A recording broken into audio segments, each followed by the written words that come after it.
जाई दिन बेटी जन्म लेली धरती दर की जाली हो। जाई दिन बेटी जन्म लेली धरती दर की जाली हो। आमा के छतिया धड़ की जलाई त बेटी पाहुन हो।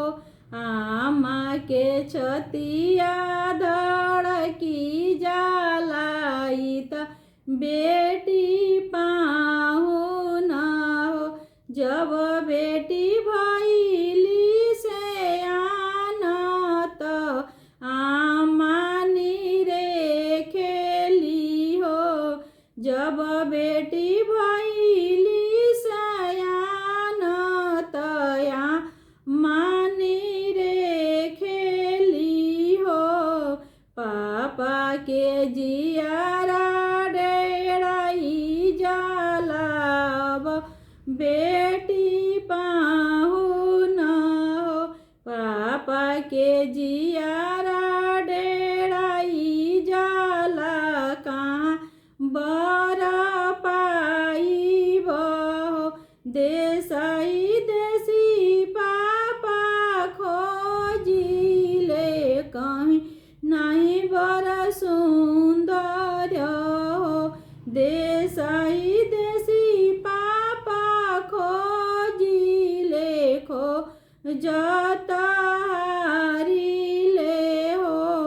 कतहु ना मिले बर सुंदर अब बेटी पाहुन हो। कतहु ना मिले उजे देश जहाँ रे बर सुंदर हो। पापा के तरवा खियाई गईले आँख पथराई गईले हो। पापा के तरवा खियाई गईले आँख पथराई गईले हो। कतहु ना मिले उजे देश जहाँ हो बर सुंदर हो।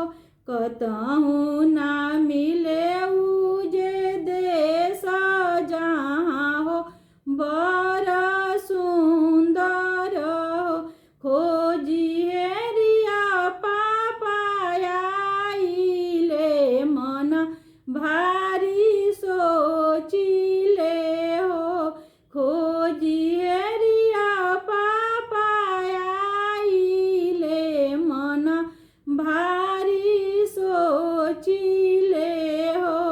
तू तो बेटी दा के चांद कहीं ना बर सूरज हो। तू तो बेटी दा के चांद सूरज नहीं मिले ले हो। तू तो बेटी